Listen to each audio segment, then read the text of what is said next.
Bonjour à tous et à toutes et bienvenue au webinaire Mines et Environnement organisé par l'Université du Québec en Abitibi-Témiscamingue.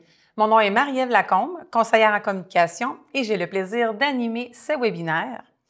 Alors, ces conférences servent à partager les résultats de la recherche réalisée par les membres de l'équipe de l'Institut de recherche en Mines et Environnement de l'UQAT. Les conférences sont ainsi offertes par les professeurs de l'Institut pour qui le partage des résultats dans ce domaine et des avancées est très important. Alors, quelques points d'information avant de débuter. La présentation d'aujourd'hui sera d'une durée d'environ 40 minutes, suivie par une période de questions de 15 minutes. Je vous invite ici à utiliser l'outil questions-réponses qui est situé au bas de votre écran pour poser vos questions au lieu d'utiliser le chat. Merci beaucoup. La conférence est enregistrée et sera disponible prochainement sur le site des webinaires où vous trouverez tous les enregistrements des webinaires passés que je vous invite à aller consulter. Alors, nous accueillons aujourd'hui le professeur Vannevar Harrison qui présentera son projet FRQNT sur la performance in situ des systèmes de recouvrement avec géomembrane. Alors, le professeur Harrison est justement professeur à l'Institut de recherche en mines et environnement de l'UQAT. Il détient une formation en ingénierie minière de l'Université d'Antananarivo. Il détient également 2 maîtrises, l'une en géotechnique géomécanique obtenue à l'Université Paris 6 et l'une en exploitation minière et stockage géologique à l'Université de Lorraine. Il a également un doctorat en génie minéral de Polytechnique Montréal offert en extension à l'UQAT, ainsi qu'un post-doctorat à l'IRM. Ces expertises sont la restauration des sites miniers avec des systèmes de recouvrement incluant des matériaux géosynthétiques, la caractérisation des procédés chimiques, mécaniques et hydrogéologiques des matériaux géosynthétiques, l'évaluation de la durabilité des matériaux géosynthétiques utilisés dans les systèmes de recouvrement minier, la géotechnique minière et l'instrumentation des systèmes de recouvrement minier incluant des matériaux géosynthétiques. Je lui cède maintenant la parole et vous souhaite un bon webinaire. Merci Marie-Ève. Bonjour à toutes et à tous. Je m'appelle Vannevar Harrison, puis comme Marie-Ève l'a dit, je suis professeur à l'IRM-UQAT. Et aujourd'hui, je vais vous présenter le projet FRQNT sur lequel on a travaillé pendant les 4 dernières années. Ici, je vous montre quelques figures au fait qui illustrent les travaux de terrain réalisés dans le cadre du projet. Ici, par exemple, le site qui a été restauré avec un système de recouvrement avec géomembrane, et ici les cellules expérimentales dont je vous parlerai par la suite. Pour aujourd'hui, après une mise en contexte, je vais vous présenter le projet. Après cela, je vais vous parler des objectifs de recherche, quelques travaux qui ont été réalisés dans le cadre du projet, notamment sur l'accélération de la dégradation chimique des géomembranes, la caractérisation de géomembranes exhumées, l'étude de l'effet des défauts sur les propriétés des géomembranes, l'instrumentation du site minier que je vous ai présenté tout à l'heure, et également la construction et l'instrumentation des cellules expérimentales qui ont été construites dans le cadre de ce projet. Puis, vers la fin, je vais vous faire une synthèse et je vais vous présenter les retombées pour l'industrie minière, puis je vais terminer par une conclusion et quelques perspectives. Comme mise en contexte, j'aimerais bien en fait qu'on se mette d'accord sur la terminologie qu'on va utiliser. Quand on parle de géomembrane, on va la plupart du temps penser à des matériaux géosynthétiques. Ici, le terme géosynthétique, au fait, se réfère à n'importe quel matériau synthétique qui va être utilisé dans une application avec des sols. C'est-à-dire que c'est un matériau qu'on va fabriquer. Il y a plusieurs utilisations, que ce soit dans le domaine du génie civil, du génie minier ou environnemental. Ça inclut différents types. Il y a les géotextiles, les géocomposites, les géogrilles, les géocelles et j'en passe. Mais pour aujourd'hui, on va parler de géomembrane. Justement, une géomembrane, qu'est-ce que c'est? Une géomembrane, en fait, ça va être une barrière imperméable en polymère ou en bitume ou autre matériau synthétique qu'on va utiliser, en fait, pour son étanchéité. On va ainsi l'utiliser dans différents ouvrages de transport d'eau, dans les ouvrages de confinement ou encore de protection contre les fluides. À travers tout le webinaire qu'on va faire aujourd'hui, quand je vais parler de géomembrane, sur les diapositives, elles vont être marquées GMB. Si on regarde la composition d'une géomembrane, essentiellement, on va avoir une résine qui peut être la plupart du temps en polyéthylène, soit à haute densité ou à basse densité linéaire. Mais le souci avec ces résines, en fait, c'est qu'ils sont susceptibles de s'oxyder. C'est-à-dire qu'ils vont se dégrader et ainsi les propriétés de la géomembrane vont se dégrader aussi et vont décroître dans le temps. D'où l'intérêt d'ajouter des additifs. Les additifs, ça peut être par exemple les noirs de carbone pour les protéger des rayons ultraviolets, les antioxydants et les stabilisants qui vont retarder la réaction d'oxydation. Ici, j'attire votre attention sur le thème que j'ai employé, retarder. C'est-à-dire au fait que, au fur et à mesure que ces antioxydants et stabilisants vont retarder la réaction d'oxydation, ils vont subir une déplétion. Et ainsi, une fois qu'il n'y a plus d'antioxydants et de stabilisants, la géomembrane va se dégrader. Si on regarde, en fait, les composants d'une géomembrane, ils vont être essentiellement en pellets, comme le polyéthylène que vous voyez ici et le noir de carbone.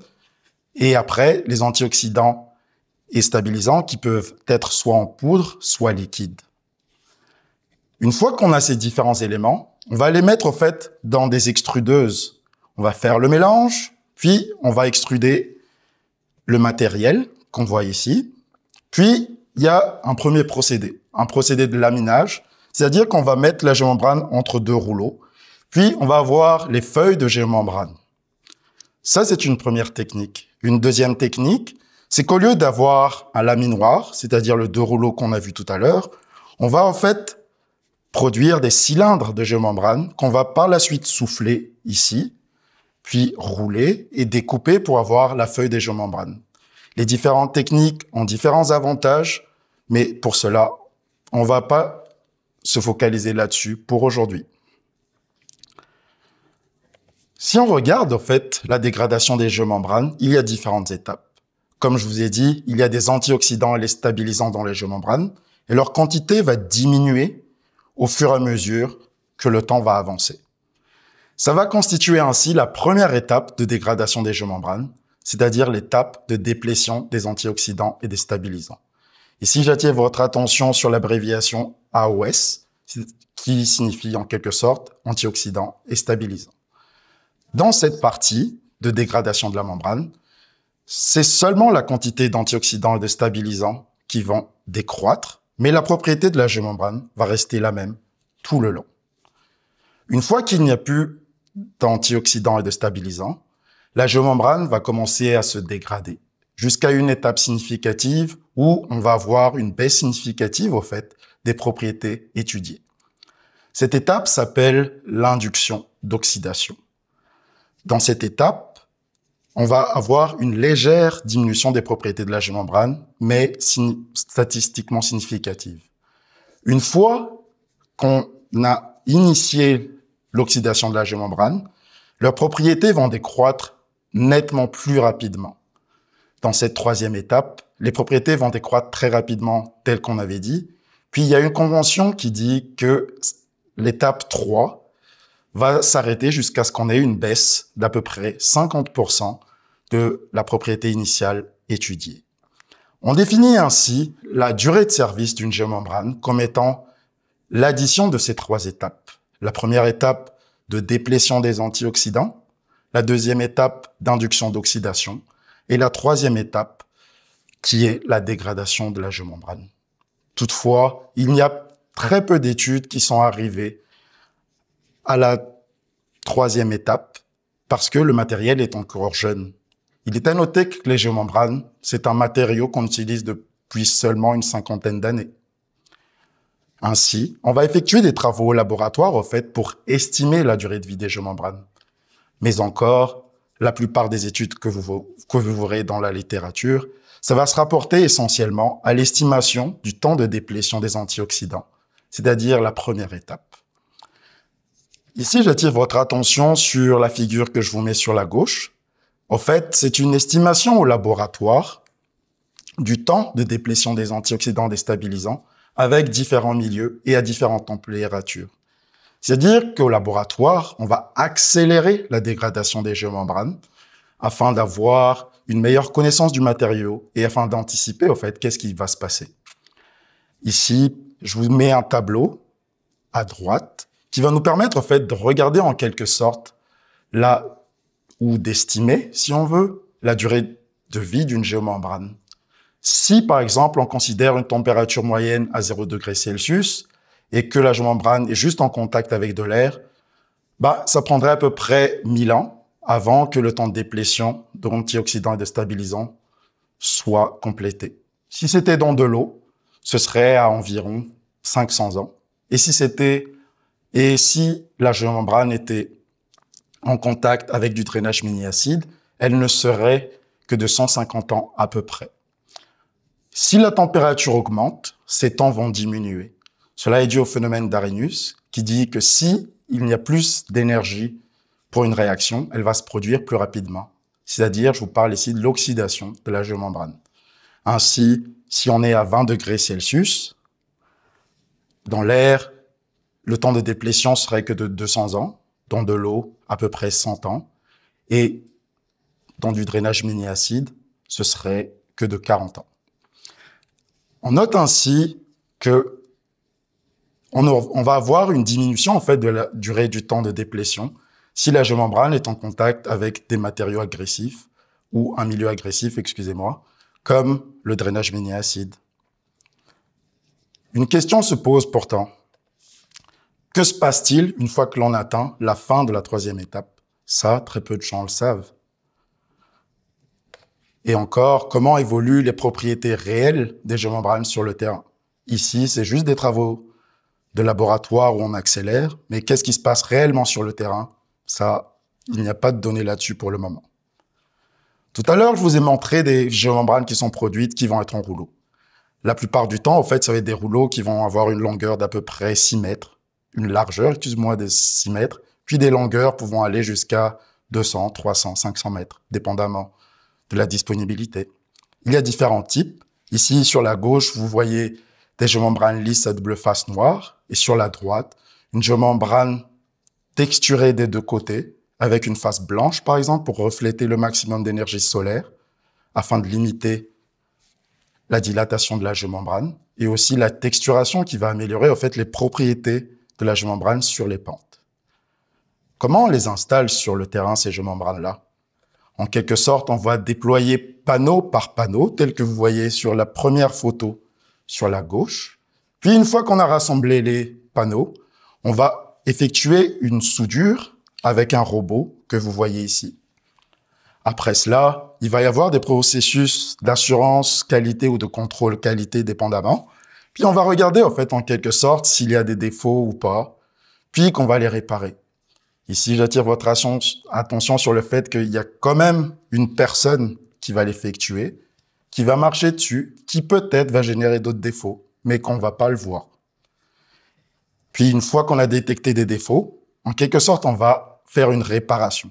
C'est-à-dire qu'on va faire des patchs de géomembrane afin de réparer ces défauts-là, afin d'assurer en quelque sorte l'étanchéité du système. Une question se pose. Quels sont les paramètres qui peuvent influencer la qualité de l'installation des géomembranes? Comment on pourrait le prédire? Justement, en parlant des défauts, il peut y avoir de différents types. Ça peut être des trous, comme vous voyez sur la première figure à gauche, des indentations, c'est-à-dire des trous en devenir, des fissures, telles que vous voyez ici, ou encore des micro-fissures avec la présence de gravier en dessous, par exemple. Puis cela nous emmène à penser, quelles sont les influences de ces défauts sur la propriété des géomembranes? Dans les systèmes de recouvrement, les géomembranes, en fait, sont utilisées dans les systèmes de recouvrement à faible conductivité hydraulique.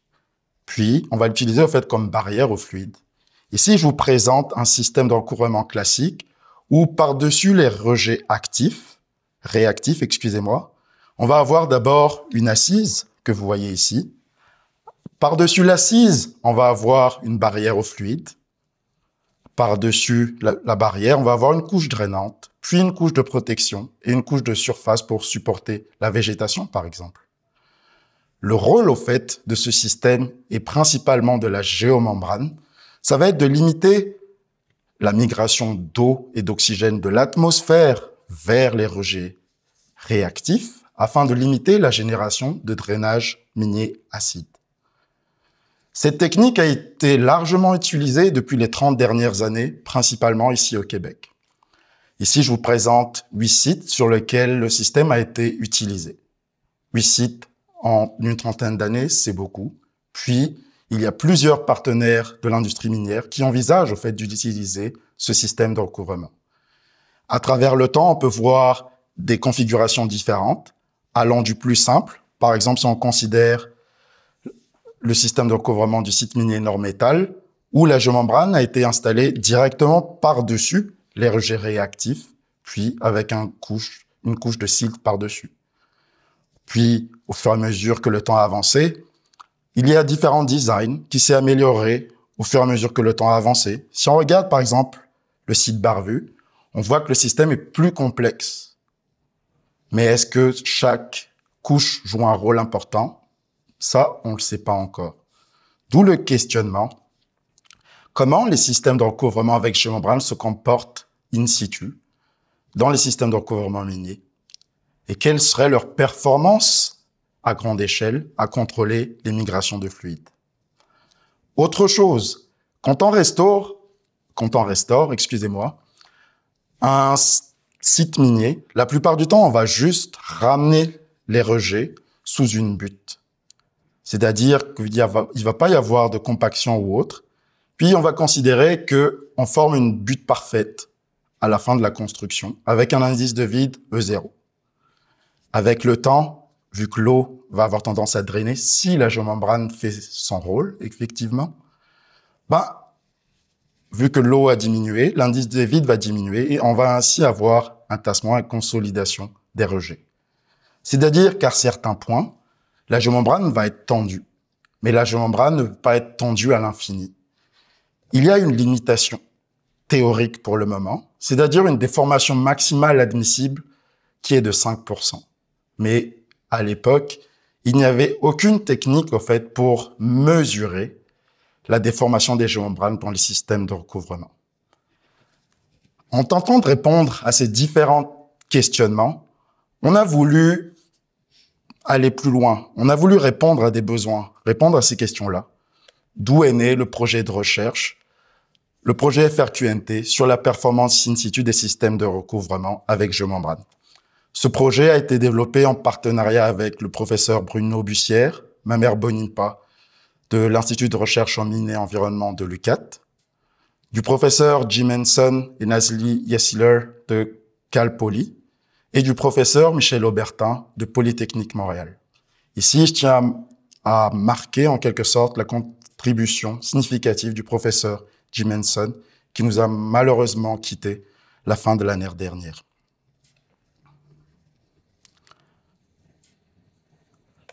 Ce projet a été financé à travers le programme Projet de recherche orienté en partenariat, développement durable du secteur minier, du Fonds de recherche du Québec, Nature et Technologie, plus connu sous le nom de FRQNT. On a obtenu un financement de 300 000 $. Puis, on a eu également des partenaires industriels qui ont contribué dans le projet. On a par exemple Newmont Mining Corporation pour la mine Éléonore, Mine Raglan de Glencore et Agnico Eagle Mines Limited. À eux trois, ils ont mis dans le projet 160 000 $ canadiens. Et je tiens aussi à souligner la participation en nature du ministère des Ressources naturelles et des Forêts du Québec, le MRNF. Le projet a commencé en 2021 et il devrait être clôturé cette année, c'est-à-dire autour de l'été de cette année 2025. Vu que notre mission aussi c'est de former, il y a eu plusieurs personnes qui ont été formées ou qui sont encore en formation dans le cadre de ce projet-là. Il y a eu moi, anciennement sur mon ancienne casquette de stagiaire postdoctoral. J'ai travaillé là-dessus de 2021 à 2024. Il y a eu également Dharmesh Lal, qui a travaillé de 2022-2023 à 2025. Puis, il y a aussi un étudiant au doctorat qui est arrivé en 2023, Omid Bhavanpuri, et différents stagiaires pendant les différentes années, notamment Cécile Dahomey, Anaïs Long, Sarah Melki et et Laurent Méana. Parlons maintenant des différents objectifs du projet. Si on parle des objectifs spécifiques du projet, il y en a eu 4 principalement. Le premier objectif spécifique, c'était d'analyser le comportement in situ des géomembranes dans les systèmes de recouvrement minier et leur performance à contrôler la migration de fluides à grande échelle. Deuxièmement, c'était de caractériser les propriétés chimiques, mécaniques et hydrogéologiques des géomembranes neuves, exhumées et artificiellement dégradées. Puis troisièmement, c'était de savoir au fait et de documenter, étudier les différentes étapes lors de l'installation des géomembranes. Puis dernièrement, c'est-à-dire d'examiner l'évolution de la résistance au cisaillement entre la géomembrane et les matériaux de recouvrement et du comportement géotechnique à long terme des systèmes de recouvrement avec géomembrane. Ici, pour la 4e partie, c'était de savoir au fait qu'est-ce qui se passe entre le sol et la géomembrane, vu que c'est un matériau géosynthétique. Pour aujourd'hui, je vais vous présenter quelques extraits de travaux. D'abord sur l'accélération de la dégradation chimique des géomembranes, puis la caractérisation des géomembranes exhumées, les effets des défauts sur les propriétés des géomembranes, l'instrumentation d'un site minier qui a été restauré avec un système de recouvrement avec géomembrane, et puis finalement la construction et l'instrumentation de cellules expérimentales. Regardons directement par l'accélération de la dégradation chimique des géomembranes. Comme je vous ai dit tout à l'heure, le matériau est encore jeune et il ne date que d'une 50aine d'années. Ainsi, il y a eu plusieurs travaux laboratoires qui vont essayer au fait d'estimer la durée de vie des géomembranes. On va ainsi, par exemple, mettre des géomembranes dans des jarres avec lesquels on va les mettre en contact avec différentes solutions pour l'agresser et accélérer la dégradation. Ce qu'on va faire essentiellement, en fait, ça va être de enlever ou d'extraire le plus possible les antioxydants, c'est-à-dire d'arriver à la fin de la première étape, celle de la déplétion des antioxydants que je vous ai présenté tout à l'heure. Il y a plusieurs types. On peut rajouter de la chaleur également, suivant le principe d'Arrhenius. Plus il fait chaud, plus ce sera plus rapide. Puis ici, dans les travaux d'Abdelal et Rowe de 2023, on note par exemple que eux, ils ont réussi à atteindre en 4 mois seulement la déplétion complète des antioxydants avec un essai qui s'appelle l'OIT, noté OIT ici, qu'on va parler tout à l'heure. À partir de ces travaux-là, on a voulu regarder si ce serait faisable avec les différents géomembranes qu'on avait sous les bras. On a ainsi fait des essais préliminaires. Ici, vous voyez nos jarres avec nos géomembranes qu'on va dégrader au laboratoire en utilisant à peu près les mêmes principes. C'est-à-dire qu'on va apporter de la chaleur pour que la réaction puisse se produire correctement. Et c'est ce qu'on a fait. Après cela, on va caractériser chimiquement la géomembrane pour mesurer le temps d'induction oxydative, TIO en français ou OIT en anglais. En quelque sorte, au fait, cet essai va consister à oxyder sous conditions contrôlées la géomembrane et de mesurer un temps, le temps d'oxydation. Vu que l'oxydation, au fait, c'est une réaction exothermique, on va ainsi utiliser un analyseur enthalpique différentiel, puis on va attendre l'apparition d'un pic avec les conditions contrôlées. Si le temps d'induction oxydative est élevé, ça veut dire qu'il y a encore des antioxydants.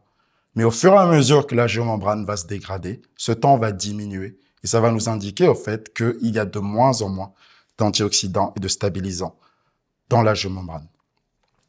Pour la première géomembrane qu'on a étudiée, c'est-à-dire une géomembrane en HDPE de 1,5 mm d'épaisseur et qui était lisse, initialement, on avait un TIO d'environ 210 minutes.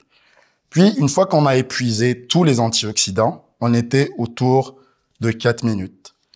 Pour l'autre géomembrane qu'on a étudiée, c'est-à-dire une géomembrane en polyéthylène basse densité linéaire de 1,5 mm d'épaisseur, on partait d'environ 120 minutes pour le TIO initial, puis on était tombé à environ 16 minutes pour l'OIT résiduel. En sachant cela, on est parti au laboratoire pour lancer en fait les dégradations. Et cela, c'est le projet de thèse d'Omid Bavandpouri. C'est-à-dire qu'il va mettre dans une étuve des géomembranes qui va être en contact avec le liquide que vous voyez ici. C'est un liquide assez agressif. On peut voir par exemple le chlore qui est à peu près à 5 grammes par litre, ou encore le fer que vous voyez ici, qui est à 710 mg par litre, et ainsi de suite. Pour ce projet, on va étudier 4 géomembranes. Une géomembrane lisse en HDPE de 1,5 mm, une géomembrane texturée de 1,5 mm, toujours en HDPE, puis 2 géomembranes en polyéthylène basse densité linéaire, une à 1,5 mm d'épaisseur et une autre texturée à 1 mm d'épaisseur. Ces géomembranes, au fait, sont des géomembranes qui vont être les plus utilisées dans les systèmes de recouvrement ici au Canada. Ces travaux sont en cours, puis ils vont certainement se terminer avec la thèse d'Omid Bavandpouri qui est prévue pour l'année prochaine. Ça, c'était des travaux au laboratoire. Mais que se passe-t-il, au fait, pour les travaux sur le terrain? Est-ce que c'est réaliste? Est-ce que ça se rapporte bien? Pour y répondre, on a effectué, au fait, des exhumations de géomembranes sur le terrain. Ce qu'on va faire, au fait, en quelque sorte, c'est que après des années de service, pour ce site-là, 10 ans après, on va aller chercher une géomembrane. Mais on va le faire de façon minutieuse. On a effectué d'abord un décapage, on a nettoyé le géotextile qui était par-dessus, on a enlevé délicatement le géotextile, on va échantillonner la géomembrane, puis on va remplacer la géomembrane. C'est comme si on allait refaire un gros patch par-dessus pour assurer de nouveau l'étanchéité. Puis on va replacer la géotextile, puis replacer également la couche de protection afin de faire en sorte que comme s'il n'y avait rien par-dessus. Comme si on n'avait pas fait de travaux en quelque sorte. Si on vous rappelle à peu près c'est quoi le rôle de la géomembrane, comme on avait dit tout à l'heure, ce serait de limiter en fait l'accessibilité à l'eau et à l'oxygène pour limiter la génération de drainage minier-acide. Une des premières informations qu'on doit savoir, c'est où en est la géomembrane par rapport à sa dégradation. Ainsi, on va faire premièrement une caractérisation chimique pour voir la déplétion des antioxydants et des stabilisants. Ça, c'est un côté. Après cela, on va faire des caractérisations mécaniques pour comprendre le comportement du matériau. Et aussi, afin de comparer, au fait, dans la littérature, où est-ce qu'on se trouve à peu près. Est-ce que la géomembrane est encore correcte? Ou est-ce qu'elle est dépassée? Après cela, vu que le rôle de la géomembrane, c'est de limiter les flux d'eau et d'oxygène, on a fait d'abord une caractérisation hydraulique afin de comprendre la capacité du matériau à contrôler les flux d'eau, mais également des caractérisations des propriétés de sorption et de diffusion d'oxygène, c'est-à-dire la capacité de la géomembrane à contrôler les flux d'oxygène. Premièrement, par rapport à la caractérisation chimique, c'est-à-dire la mesure du temps d'induction oxydative que je vous ai présenté tout à l'heure, avec les différentes conditions. Ici, je vous mets l'équipement. Ce qu'on a obtenu, en fait, c'est que le TiO était autour d'à peu près 130 minutes pour les géomembranes qu'on a échantillonnées. Nous, dans notre projet, on a échantillonné à 2 endroits différents. À un endroit où la butte semblait être correcte, et on avait ainsi, on va l'appeler au fait stable, en anglais unsettled, puis un autre endroit où on a remarqué au fait une grosse dépression qui va être notée S pour anglais settled. Ce qu'on note pour ces 2 géomembranes, au fait, c'est que ce temps est encore élevé. Puis l'exigence pour une géomembrane neuve, elle est de 100 minutes. Puis ce qu'on voit avec cela, au fait, c'est que en quelque sorte, les géomembranes de 10 ans ont encore les propriétés chimiques équivalentes à une géomembrane neuve. Ça, c'est par rapport aux propriétés chimiques. Si on regarde les propriétés mécaniques, pour ce faire, au fait, on va découper la géomembrane ou des éprouvettes de géomembrane telles que vous voyez ici en forme d'haltère, puis on va les placer sur une machine, puis on va les tirer jusqu'à la rupture. Avec cet essai, on va en fait obtenir la limite élastique notée LE, puis l'élongation correspondante, c'est-à-dire l'élongation à la limite élastique, la résistance à la traction ou la résistance à la rupture et l'élongation à la rupture. Avec ces 4 paramètres, on peut arriver à comprendre en fait où en est la géomembrane, puis pour savoir aussi est-ce qu'elle respecte encore les différentes normes ou plus du tout. Ici, je vous mets dans le tableau sur le bas les différentes propriétés qu'on a obtenues. U pour la zone où elle était parfaite, où il n'y a pas eu de dépression, et S pour la zone où il y a eu dépression. MD pour Machine Direction, c'est-à-dire les géomembranes qui ont été découpées dans la direction du rouleau, et Cross Direction, CD, dans la direction perpendiculaire. Ce qu'on note de premier abord, en fait, c'est qu'on remarque une anisotropie, c'est-à-dire que les propriétés de la géomembrane ne sont pas pareilles suivant les directions choisies ou les directions pour lesquelles on a fait les essais. Ça, c'est la première chose. La deuxième chose, c'est que si on regarde les propriétés, elles vont être différentes si on avait pris surtout, par exemple, les propriétés dans le domaine élastique, la limite élastique et l'élongation correspondante. Elles vont être différentes par rapport aux 2 endroits où on a échantillonné les géomembranes. Mais pour les propriétés à la rupture, elles sont quasiment similaires. On note ainsi que la position ou ce qui s'est passé sur le terrain va influencer au fait le comportement du matériau. On a ainsi un matériau avec une limite élastique plus élevée sur la zone où il n'y a pas eu de déformation et une limite élastique plus faible là où on avait une dépression par-dessus la géomembrane. Toutefois, tout est encore correct. C'est-à-dire que toutes les propriétés des géomembranes respectent encore la norme pour une exigence, pour une géomembrane neuve. Donc, mécaniquement, on est encore correct, mais toutefois, il peut y avoir des effets sur les propriétés des géomembranes, c'est-à-dire s'il y a dépression ou pas, ça peut impacter la performance de la géomembrane. Une autre paramètre, en fait, ça va être la caractérisation hydraulique. Puis rappelez-vous, ça va être la propriété de la géomembrane à contrôler les flux d'eau. À l'époque, il n'y avait pas encore d'essai pour le développer et on s'est ainsi inspiré d'une norme européenne, la NFEN 1450, pour développer un essai au laboratoire. Et ainsi, on est arrivé à déterminer ou à calculer, en quelque sorte, la conductivité hydraulique équivalente de la géomembrane, qui dépend en fait en quelque sorte du flux d'eau, puis différentes propriétés liées à l'eau en quelque sorte, et aussi par rapport à l'épaisseur de la géomembrane. À travers ces essais, on a obtenu les résultats que vous voyez ici. On est de l'ordre de 10 puissance moins 14 mètres par seconde, autant pour la géomembrane qui a été exhumée dans la zone sans dépression ou avec dépression. À titre indicatif, un sable serait autour de 10 puissance moins 6 ou de l'argile autour de 10 puissance moins 9. On est vraiment à des conductivités hydrauliques très faibles de la géomembrane. Mais cette géomembrane, elle est intacte. S'il y a des défauts, ça va être tout autre chose et qu'on va voir par la suite. Par rapport à la capacité de la géomembrane à contrôler les flux d'oxygène, si on regarde par exemple comment le flux va changer, si on regarde la première loi de Fick, on doit être capable de mesurer la concentration en oxygène dans la géomembrane, ce qu'on ne peut pas faire en quelque sorte. On doit ainsi passer par la sorption pour passer de la concentration dans la géomembrane à la concentration dans le fluide. On s'est ainsi inspiré des travaux de Mbonimpa afin de développer un essai de diffusion et de sorption d'oxygène.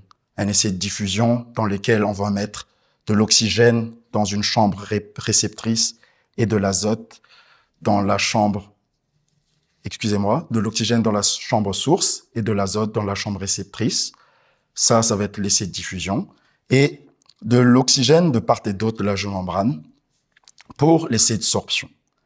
Après cela, on va déterminer le coefficient de sorption, puis pour voir à peu près ou interpréter l'essai de diffusion pour obtenir un coefficient de diffusion d'oxygène qui est autour de 10 puissance moins 13 mètres carrés par seconde et pour les deux géomembranes Ils sont dans les mêmes ordres de grandeur. Qu'est-ce qu'on note par rapport à ces travaux? Ce qu'on note, au fait, c'est que la géomembrane, après 10 ans de service, elle est encore dans l'étape de déplétion des antioxydants et des stabilisants. Les différentes propriétés respectent encore les exigences pour une géomembrane neuve. Et aussi que les déformations du système de recouvrement, les dépressions, peuvent impacter les propriétés des géomembranes.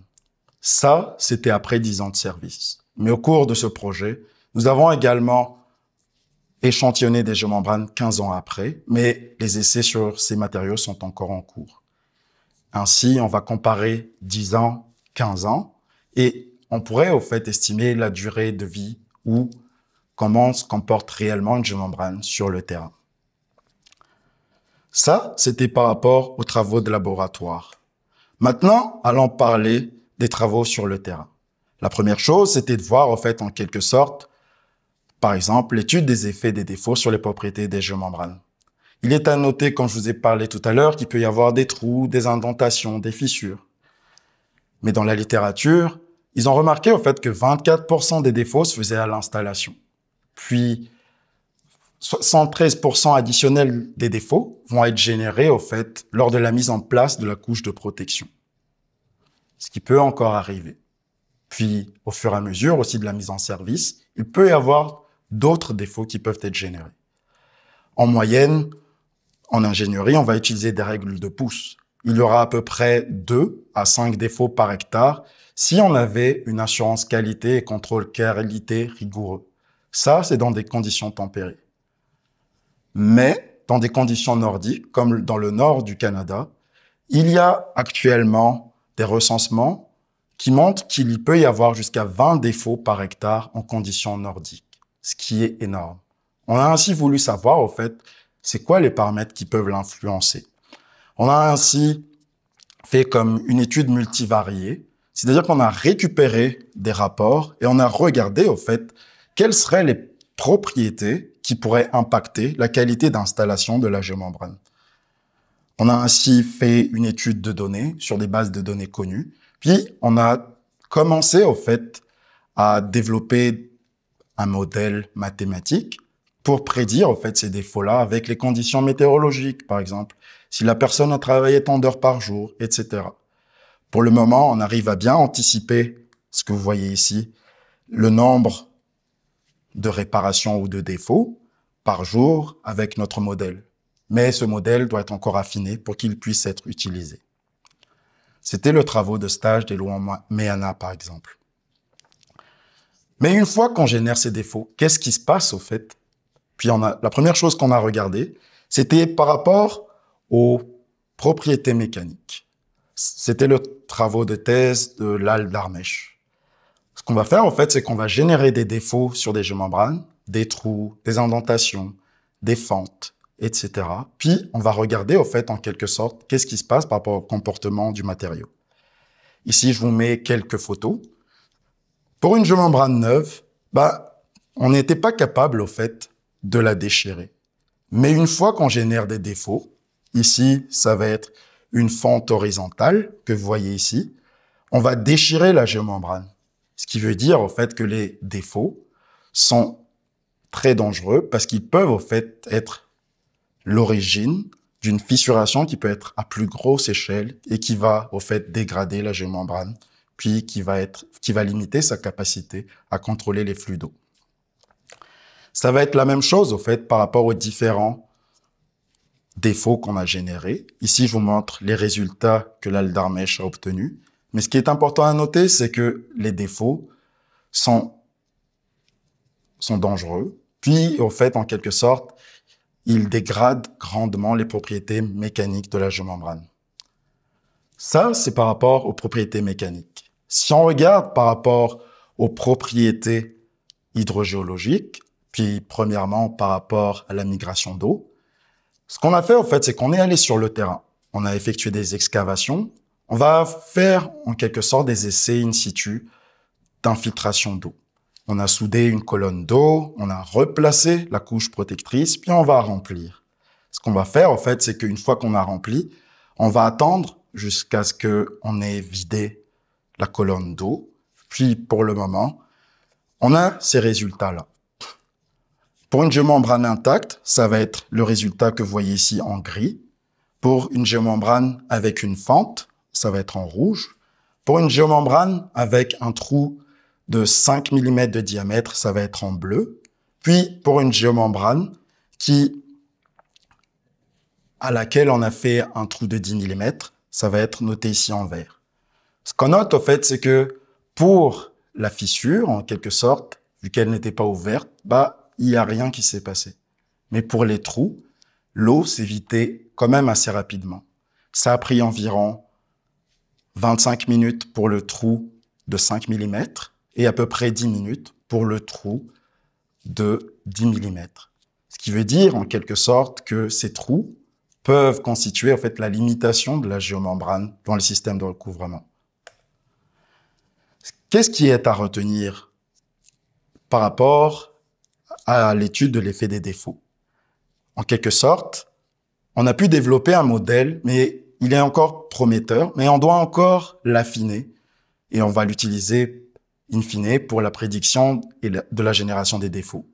On a vu que les fissures avaient des impacts plus marqués sur les propriétés mécaniques, mais que c'était les trous qui avaient des impacts plus importants sur la capacité de la géomembrane à contrôler la migration d'eau. Il faut ainsi avoir une meilleure assurance qualité et contrôle qualité afin de limiter la génération de ces trous-là. Et également, il faudrait avoir une double protection. C'est-à-dire qu'il ne faut pas que l'imperméabilité ou l'étanchéité du système repose exclusivement sur la géomembrane. Et aussi, s'il n'y avait pas d'auteur d'eau par-dessus la géomembrane, il n'y aurait pas d'eau qui va la traverser. D'où l'importance d'une couche drainante, au fait, pour réduire la charge hydraulique au-dessus de cette géomembrane-là. Maintenant, allons voir l'instrumentation d'un site restauré. Pour faire simple, si on regarde par exemple un site qui a été restauré en 2009, ici vous voyez les courbes de niveau. À gauche en 2009 et à droite en 2022. Qu'est-ce qu'on remarque au fait? C'est qu'il y a eu des mouvements. Notamment, on remarque principalement une dépression qui s'est formée en haut de la butte. C'est-à-dire que la géomembrane, en fait, elle va bouger dans le temps. Qu'est-ce que ça va faire en quelque sorte? Elle va bouger, puis, comme on avait dit tout à l'heure, ça pourrait initier une fissuration plus importante et d'autres problèmes. On a ainsi développé un système de coupons pour mesurer en quelque sorte la déformation de la géomembrane. Le principe, en quelque sorte, ça va être d'utiliser un potentiomètre linéaire où on va avoir une languette rétractable et un boîtier. Si on fait une élongation ou un raccourcissement de la languette, on va avoir une augmentation ou une diminution de l'ampérage. On va ainsi installer un potentiomètre dans une référence, on va avoir un système de câblage tout le long et on va installer le coupon de géomembrane tout le long. Si l'ampérage mesuré varie, ça va nous dire en fait en quelque sorte qu'on a eu un déplacement de la géomembrane. Si on va avoir une augmentation d'ampérage, ça veut dire que la géomembrane s'est éloignée de notre système, ou au contraire, si l'ampérage diminue, c'est-à-dire que la géomembrane s'est rapprochée de notre référence. Si on regarde les résultats, on remarque au fait surtout que ces propriétés sont liées à la température. En été, il n'y avait plus grand-chose, mais quand les températures baissent, on va avoir un déplacement vers le haut, c'est-à-dire une géomembrane qui va se rétracter. Quand il fait froid, il n'y a plus rien qui se passe. Mais une fois que ça se réchauffe, au printemps, on va avoir une dilatation de la géomembrane. Notre système fonctionne, mais toutefois, pour le moment, vu que le système sur la pente bougeait pas trop, on n'a pas mesuré les déformations qui sont dues, par exemple, au tassement du système. Autre chose qu'on a regardé, c'était la température dans le système de recouvrement. Qu'est-ce qu'on remarque, au fait, c'est que ici, les variations de température sont d'autant plus importantes à la surface qu'au niveau de la géomembrane, mais aussi que le gel n'arrive pas au niveau de la géomembrane. Au niveau des précipitations, c'est-à-dire de l'évolution de la teneur en eau volumique, ce qu'on remarque, au fait, c'est que on a une bonne capacité de drainage de notre système. Ce qui est à retenir, au fait, c'est qu'on a développé un système de mesure des déplacements des géomembranes, et ce n'est que la première génération, et que le gel n'arrivait pas au niveau de la géomembrane, mais aussi qu'avec ce système, le drainage est effectif, mais on peut avoir potentiellement des accumulations d'eau par moment. Autre chose, on a fait des travaux de terrain, c'est-à-dire qu'on a construit des cellules expérimentales sur le terrain. Ici, je vais vous montrer quelques photos de la construction où on a mis le sable, le géotextile, la couche protectrice, etc. Au fur et à mesure, on a construit, au fait, 4 cellules avec différents objectifs. Mais pour aujourd'hui, je vais vous parler exclusivement de la géomembrane, de la cellule avec géomembrane en HDPE qui a été protégée. On a développé un système de monitoring assez compliqué. Tout ça, au fait, c'est qu'on a installé des coupants de géomembrane que vous voyez ici en blanc. On a mis des sondes de température afin de voir la température et on avait un arbre à sonde au milieu pour connaître qu'est-ce qui se passe. Si on regarde, en fait, les résultats par rapport à l'arbre de sonde au milieu pour mesurer la teneur en eau volumique, mais aussi la température, ce qu'on remarque, au fait, c'est que sur ce système-là, les températures à la surface variaient autour de -10 à environ plus 20 degrés Celsius. Alors qu'au niveau de la géomembrane, la variation est plus faible. On est autour de -4 à environ 18 degrés. Dans cette configuration-là, la géomembrane peut subir des cycles de gel-dégel. Si on regarde par rapport aux propriétés de drainage du matériau, ce qu'on remarque, au fait, c'est qu'à certains endroits et à certaines périodes de l'année, on peut avoir une accumulation d'eau. Notre système de mesure de déplacement mesure également. Puis, ce qu'on remarque, c'est les mêmes principes. C'est-à-dire qu'on a une stabilité quand la température varie pas. Puis, on était sur une digue qui était stable, fait qu'on a juste arrivé à mesurer les déformations des géomembranes. Pour terminer, sur la durabilité des géomembranes, après 10 ans en service, elles sont encore dans la phase de déplétion des antioxydants et des stabilisants, avec des propriétés similaires à celles des géomembranes neuves. Il faudrait ainsi faire des échantillonnages à pas réguliers, par exemple, afin d'étudier la durabilité des géomembranes sur le terrain. Sur l'impact des défauts sur la performance des systèmes de recouvrement, ils altèrent à la fois les propriétés mécaniques et la capacité des géomembranes à limiter l'infiltration d'eau.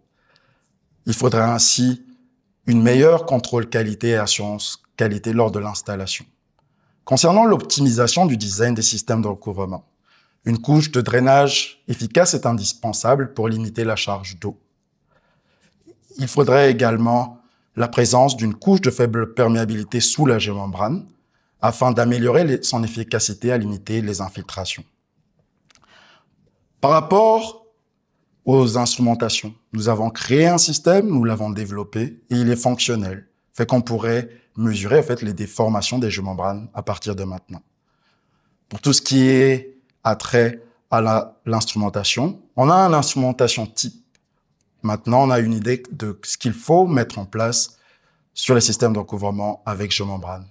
Puis par rapport aux essais sur le terrain, il faudrait développer des essais d'infiltration. On a développé des essais d'infiltration in situ pour évaluer en quelque sorte la performance réelle des géomembranes à contrôler les flux d'eau. Pour conclure, avec leur état initial, les géomembranes présentent différents avantages. Mais toutefois, il faudra faire attention. Il y a plusieurs défis, notamment reliés à l'installation, parce qu'il peut y avoir des défauts, mais également par rapport au design, parce que si on a des déformations, on a vu que ça pourrait être dégradé au fait, ou ça se pourrait que le système ne fonctionne pas. Puis lorsque les défauts sont générés, ça affecte grandement les propriétés mécaniques et hydrogéologiques des géomembranes. Ainsi, la performance théorique des systèmes de recouvrement avec géomembrane pourrait être nettement inférieure à la performance réelle, selon les quantités de défauts. Il est donc primordial de développer des modes de monitoring qui permettraient au fait d'évaluer la performance de ces systèmes de recouvrement tels que nous avons fait au cours de ce projet-là. Sur ce, je termine ma présentation. Je tiens à remercier tous ceux qui ont participé de près ou de loin. Merci. Merci beaucoup, professeur Harrison. C'était très intéressant et très imagé, ce qui est toujours très aidant pour bien comprendre les géomembranes en tant que telles. Merci. Donc, on passe à la période de questions. Alors, je vous rappelle que vous pouvez utiliser l'outil questions-réponses pour adresser vos questions au professeur Harrison. Alors, une première question. Quels sont les modes de monitoring que vous recommanderiez pour évaluer la vraie performance des systèmes de recouvrement utilisant des géomembranes? On retourne dans le passé. Ouais, je vais retourner à ce qu'on avait présenté. Idéalement, en fait, il faut qu'on sache ce qui se passe dans le système de recouvrement. C'est-à-dire qu'est-ce qui se passe au-dessus de la géomembrane. Essentiellement, c'est de savoir est-ce que la géomembrane va subir des cycles de gel-dégel? Est-ce qu'il y a une certaine hauteur d'eau par-dessus? Ainsi, on va installer, par exemple, à différents niveaux, des sondes de teneur en eau volumique et aussi de température par-dessus le système. Mais si c'est faisable, ce serait également intéressant, en fait, d'installer d'autres sondes sous la géomembrane. OK. Afin de connaître, en fait, est-ce que, justement, si le matériel en dessous est drainé et sec, ça veut dire que la géomembrane joue son rôle. Et si c'est pas le cas, en quelque sorte, il y a un défaut quelque part. Il faudrait également instrumenter à grande échelle. Ici, c'est en un point, mais idéalement, ce serait, par exemple, de couvrir différents transects. Et il faudrait également mesurer à grande échelle, par exemple, en suivant les niveaux d'eau à travers des piézomètres, par exemple, pour voir est-ce que la nappe qui était dans le système de recouvrement s'est abaissée. Là, on saura que, par exemple, la géomembrane est effective. Ou si la nappe bouge pas, peut-être qu'il y a un problème ailleurs. Mm-hmm.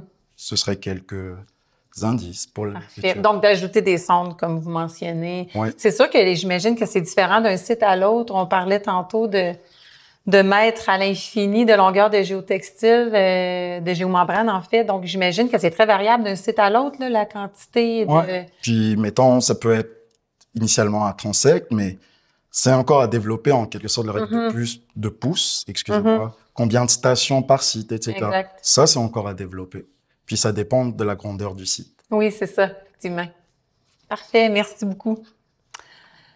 Alors, prochaine question. Comment pourrons-nous suivre la déformation des géomembranes quand on les installe sur une slope de 3:1 à un lobstream d'un parc à résidus? Bon, je m'excuse, un lobstream. Là.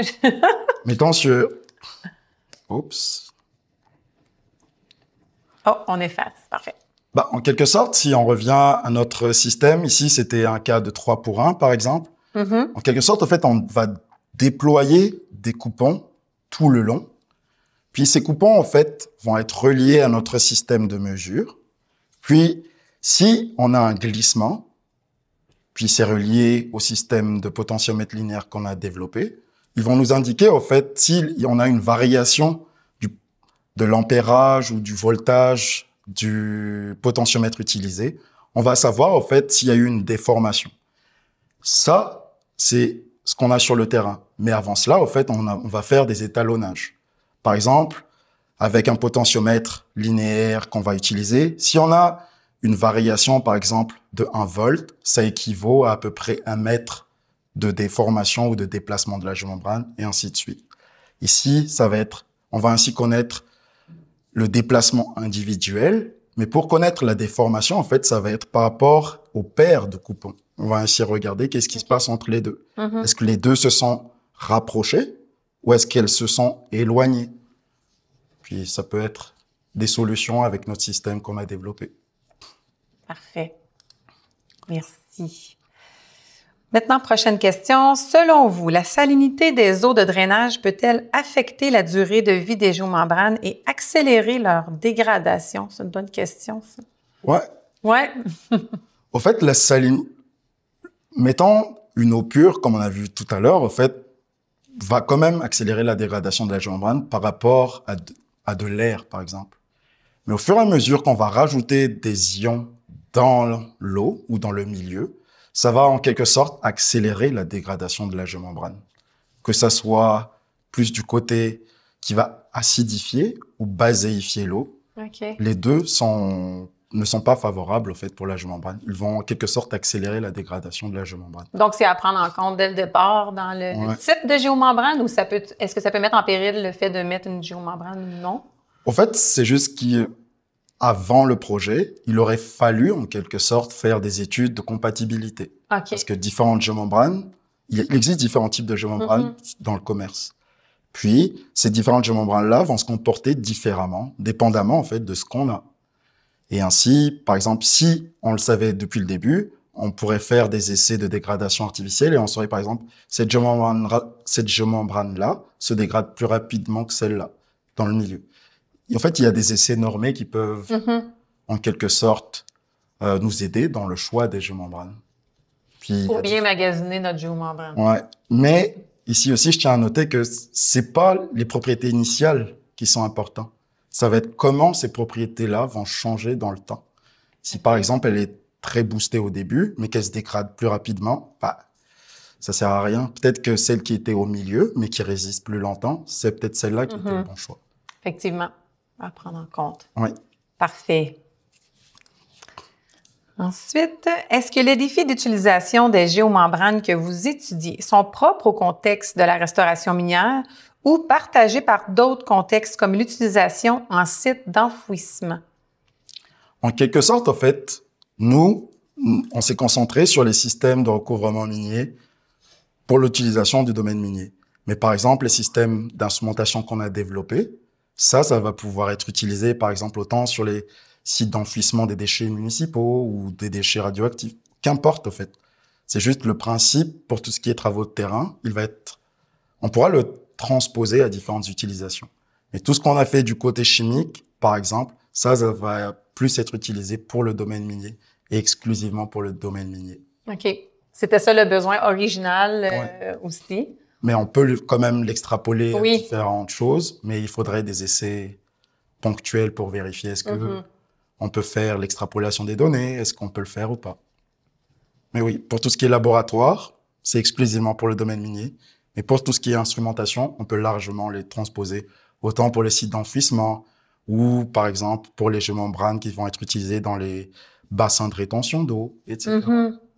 Effectivement. On utilise beaucoup de géomembranes sur le territoire. Il n'y a pas que le domaine minier, c'est ça. en quelque sorte. Exact. On a le temps pour une dernière question. Bon, je m'excuse, je pense que j'ai un autre anglicisme. Est-ce que le leachate dans le sol en dessous de la géomembrane peut dégrader la vie de la géomembrane ou accélérer la dégradation de la géomembrane? Oui. Vous comprenez ce que je dis? Oui. Le leachate, mettons, le leachate, c'est quoi exactement? C'est le produit, mettons, d'oxydation des matériaux qui sont sous la géomembrane. Mais au fait, s'il y a des remontées capillaires, par exemple, par remontée capillaire, en fait, l'eau peut remonter, par exemple, puis rentrer en contact avec la géomembrane par-dessous. Oui, ça va quand même dégrader la géomembrane. C'est pour ça que, mettons, des fois, dans le design, dans la configuration, on met une assise assez élevée pour qu'il n'y a pas de remontée qui puisse toucher la géomembrane. Mais si, par exemple, l'assise est trop faible ou sur des sites qu'on a vus tout à l'heure, la géomembrane a été installée directement sur des résidus oxydés, bah là, elle va attaquer la géomembrane. Puis ça va limiter sa durabilité que s'il y avait une meilleure configuration, où on avait une assise qui a limité le contact, etc. OK, parfait. Ouais. Bon, ben super. Écoute, je me lance dans une dernière, mais c'est officiellement la dernière. Alors, entre le LLPED et le HDPE, laquelle est la plus performante? Ça dépend. Parfait. Mais je vais quand même essayer de répondre de façon académique. OK. C'est que la HDPE, par rapport à la LLDPE, en fait, a une meilleure résistance chimique. Mais la HDPE a une faible résistance mécanique. C'est-à-dire qu'elle peut se déchirer plus rapidement. Exact. Mais la LLDPE, en fait, peut se déformer aisément. Fait que dans le design, par exemple, si on anticipe des déformations conséquentes, on va utiliser plus la LLDPE. Mais par contre, si on va avoir un matériau qui est très agressif, etc., on va plus choisir le HDPE. Mais pour cela, en fait, les concepteurs vont utiliser des matrices pour définir pour définir le choix du meilleur matériau. C'est ça, tout départ de la base du matériel avec lequel on travaille pour bien répondre aussi par rapport à la configuration. Qu'est-ce qu'on Exact. Il y a vraiment beaucoup d'éléments à prendre en compte. Ça, c'est pas une mince tâche. Effectivement. Super. Alors, c'est ainsi que se termine cette période de questions. Si vous avez des questions supplémentaires, vous pouvez les faire parvenir par courriel à l'adresse qui s'affiche à l'écran. Un suivi sera fait dans les meilleurs délais. L'enregistrement sera également envoyé à l'ensemble des personnes inscrites au webinaire et une attestation de présence peut être fournie sur demande. Alors, je vous remercie énormément de votre participation. Merci également au professeur Faneva. Je vais retourner à la fin pour vous parler de notre prochain webinaire. C'est pas grave, voilà. Alors, notre prochain rendez-vous, c'est le 23 avril pour un webinaire offert par le professeur Bruno Bussière. Il fera une présentation qui s'intitule « Chaire industrielle CRSNG U4 sur la restauration des sites miniers, bilan des 10 dernières années ». Alors, je vous remercie et je vous souhaite une belle journée. L'Institut de recherche en mines et en environnement, renommé sur la scène internationale, présente le premier MOOC sur les mines et les changements climatiques. C'est une nouvelle formation en ligne gratuite et à la portée du grand public. Inscrivez-vous dès maintenant.